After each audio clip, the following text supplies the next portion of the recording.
안녕하세요. 새마을 수학학원 수학강사 유정인이라고 합니다. 오늘은 2019년도 별내지역 3학년 1학기 중간고사 기출분석을 하려고 하는데요. 우선 간략하게 작년 기출문제에 대한 이야기를 해보면 한별중학교 같은 경우에는 주관식 문제가 없었어요. 모든 문제가 객관식으로만 출제가 되었고 시중에 나와 있는 교재들에서 보면 맨 앞에 유형별 개념 문제들이 있잖아요. 그런 유형에서 크게 벗어나지 않았기 때문에 교과서와 기본 문제집을 성실히 풀어봤다면 어렵지 않게 고득점을 받을 수 있었을 겁니다.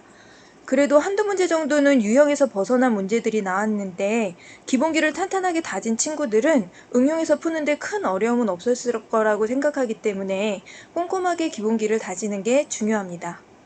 별가람 중학교도 마찬가지로 대부분은 기본 개념에 충실한 문제들로 채워졌고 두세 문제 정도 까다로운 문제가 출제되었는데요. 사실 한 문제 한 문제 살펴보면 크게 어려운 문제는 없지만 은근히 시간을 많이 잡아먹는 문제들로 이루어져 있어서 이 20문제를 정해진 시간 안에 얼마나 정확하게 풀 수 있느냐가 관건이었습니다. 자, 그러면 이제부터 자세히 문제들을 살펴볼 텐데요. 왼쪽에는 실제로 기출된 문제, 오른쪽에는 그와 유사한 문제들로 구성이 되어 있습니다. 자, 그러면 1번부터 한번 살펴볼게요. 1번 문제 같은 경우에는 루트 81을 81로 착각을 해서 틀리는 친구들이 있었을 거예요. 그래서 그런 착각을 방지하기 위해서 위에다가 계산된 숫자를 써놓는 습관을 들인다면 좋을 것 같아요. 그래서 A는 9의 양의 제곱근이기 때문에 3이 되겠죠? 그 다음에 루트 제곱은 굉장히 많이 나오는 유형인데요. 이미 루트 안에 제곱이 들어있기 때문에 마이너스를 제곱하면 플러스가 되겠죠. 그래서 플러스도 플러스로 나오고 마이너스도 마이너스로 나오는 개념이 절대값과 굉장히 유사합니다. 그래서 루트 제곱은 절대값, 이걸 공식화해서 좀 기억을 해놓는다면 굉장히 도움이 많이 될 것 같아요. 자, 그래서 위에다가 다시 한번 얘를 절대값 마이너스 4이기 때문에 이것까지 쓸 필요는 없지만 4라고 계산을 해놓은 상태에서 문제를 읽어보면 조금 훨씬 더 편하게 문제를 풀 수 있을 거예요. 음의 제곱근이기 때문에 마이너스 2가 되겠죠? 2번 문제 같은 경우는 루트 밖으로 숫자를 빼내는 기본적인 연산 문제가 출제가 되었는데요. 이런 문제를 풀 때 많은 친구들이 소인수 분해를 하는 친구들이 많을 거예요. 그런데 루트 밖으로 뺄 때는 우리가 제곱수가 필요하죠. 그래서 2나 3으로 나눠보는 건 큰 의미가 없어요. 그래서 제곱수인 4나 9로 나눠보는 게 중요합니다. 그러면 연산 시간을 많이 줄일 수 있거든요. 자, 4는 루트 밖으로 빠져나올 때 2로 나오고 9는 루트 밖으로 빠져나올 때 3이 되는 걸 이용해서 숫자를 나눠본다면 연산 시간을 많이 줄일 수 있을 것 같습니다. 자, 그래서 얘를 4로 나눠보면 4가 2개 나왔네요. 두 번 곱해진 수를 루트 밖으로 빼내는 거기 때문에 얘는 고민 없이 4루트 2라고 쓰면 되겠죠. 그런데 만약에 12라는 숫자가 있었어요. 우리 무의식 중에 2나 3으로 나누고 있죠. 그러지 말고 좀 습관을 들인다면 4로 나눠보는 거예요. 그러면 바로 답을 쓸 수가 있겠죠. 그래서 연산 시간을 많이 줄일 수 있을 것 같습니다. 자, 근데 이 문제에서는 되게 특이했던 게 여기 세 번째 보기를 보면 우리가 시중교재에서 찾은 문제와 굉장히 유사합니다. 절대값은 똑같고 이 부분의 부호만 다르죠. 그래서 연산은 꼼꼼히 이제 공부를 한다면 굉장히 도움이 많이 될 거라고 생각합니다. 자, 3번 문제 같은 경우에는 정수 부분에 관한 문제가 출제가 되었는데요. 여기에서 얘를 루트가 있다고 겁먹지 마시고 그냥 루트 11n이라는 숫자라고 생각을 한번 해보세요. 정수 부분이 5이기 때문에 이 루트 11n이라는 숫자의 범위가 정해지게 됩니다. 그 다음에 루트를 없애기 위해서 우리가 제곱을 해볼게요. 5와 6이 양수이기 때문에 제곱을 해도 부등호 방향이 바뀌지는 않겠죠. 그래서 11n이 25 이상 6 미만이라는 범위로 나오게 될 거예요. 그 다음에 11로 나눠서 우리의 목적은 n을 구하는 거기 때문에 n을 남기기 위해서 또 11로 나눠 볼게요. 그 다음에 n이 자연수이기 때문에 얘를 대분수로 만들어주면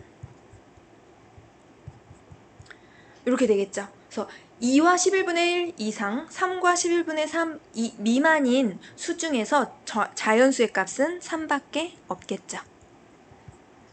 그래서 처음 접할 때는 되게 겁을 먹을 수 있지만 차근차근 우리가 알고 있는 지식을 이용해서 풀어보면 여러 개가 결합된 문제일 뿐이지 모르는 건 아니에요. 여러분들의 머릿속에 다 있으니까 차근차근 머릿속을 뒤져보시기 바랍니다. 자, 다음 문제를 보면 수직선 위에 수를 배치하는 문제인데요. 이건 순서대로 나열하라는 뜻이겠죠. 그래서 A에 우리 특정한 수를 한번 넣어서 비교를 해볼게요.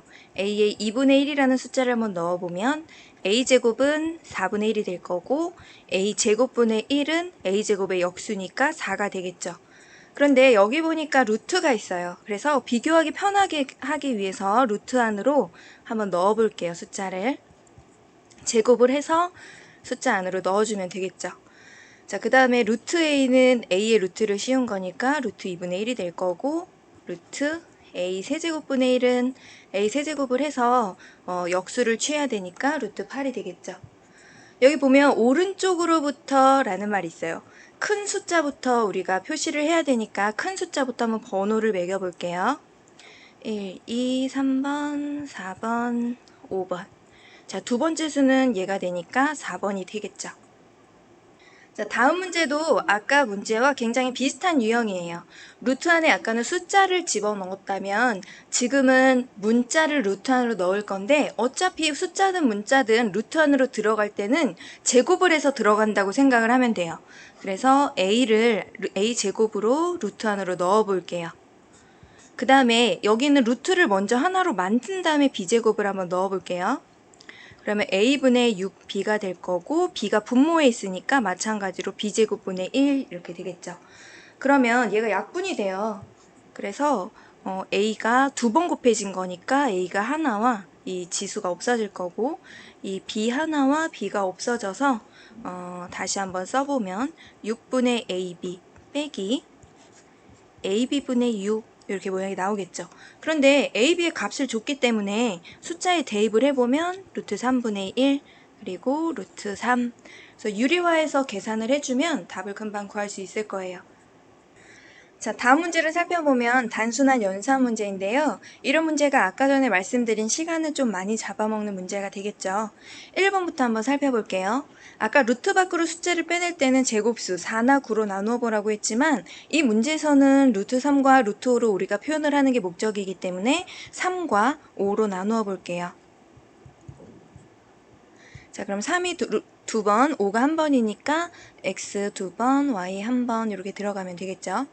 자, 2번 보면 이 100은 밖으로 나올 때, 루트 밖으로 나올 때 10으로 나오게 될 거예요. 그래서 루트 3이 x가 될 거고요. 3번, 루트 3 곱하기 루트 5분의 1로 바꿀 수 있기 때문에 xy분의 1 맞죠?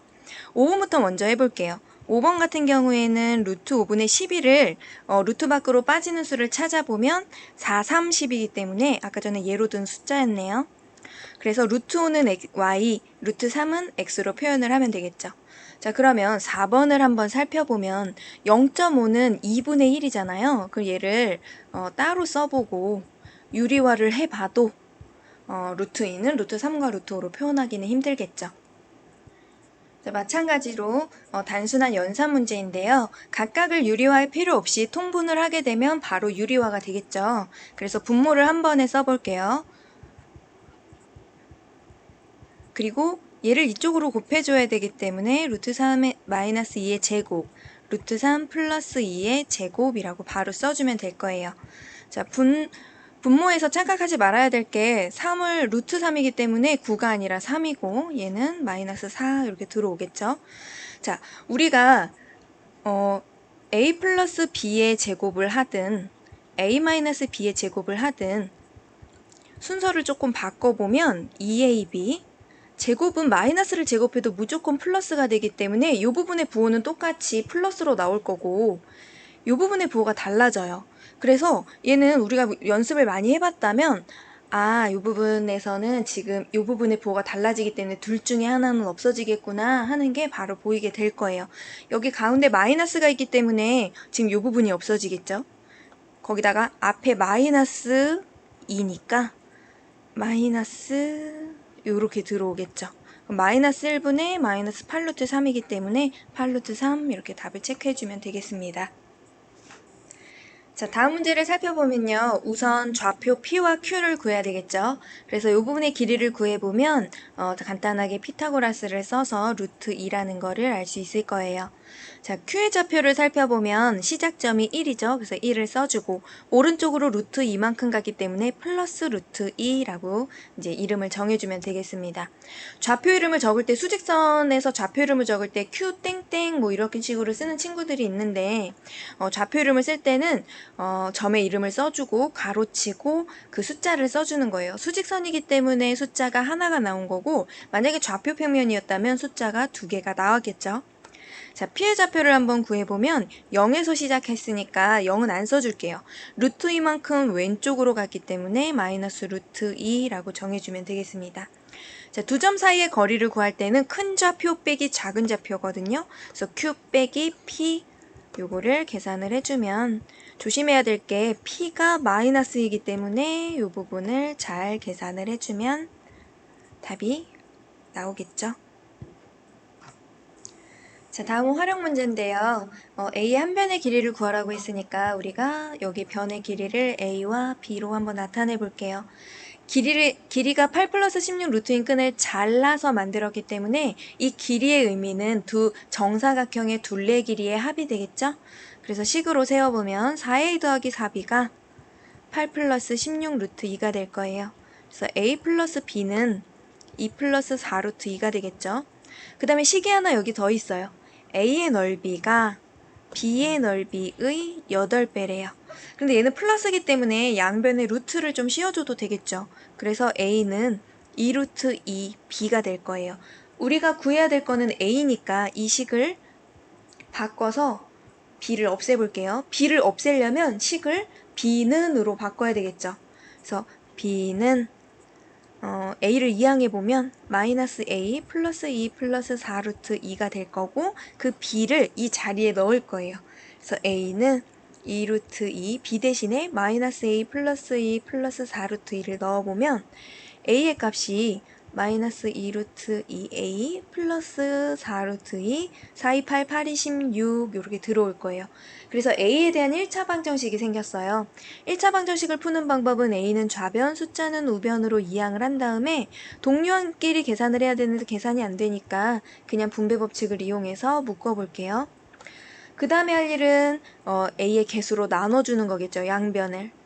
그래서 2 루트 2 플러스 1로 양변을 나눠줄 거예요. 그 다음에 할 일은 얘를 분모를 유리화를 하기 위해서 합차 공식을 이용한 이 식을 분자 분모에 똑같이 곱해줄 거예요.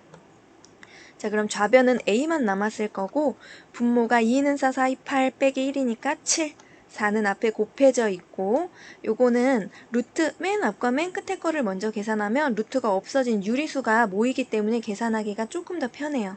그래서 4 빼기 4 그리고 안에 것끼리 바깥 것끼리 그 다음에 계산을 해보면 8 루트 2 마이너스 그냥 쓸게요. 8 루트 2 마이너스 루트 2 그래서 계산을 좀 많이 하다 보면 머릿속으로 암산이 조금 될 거예요. 이 부분을 약분을 해보면 4 앞에 거는 그대로 써주고요. 요거 계산하면 7 루트 2가 되겠죠. 그래서 약분이 한 번 더 되겠네요. 그래서 A가 4 루트 2 이렇게 답이 나오게 되는데요. 이 문제가 아까 말씀드린 것처럼 마찬가지로 식을 세우는데 큰 어려움은 없지만 계산이 조금 시간이 오래 걸려요. 그래서 이런 연산을 조금 시간을 줄이기 위해서는 우리가 연습을 많이 할 수밖에 없습니다. 자, 다음 문제를 살펴보면 여기에 공통적으로 보기에 들어가 있는 말들이 있어요. 인수.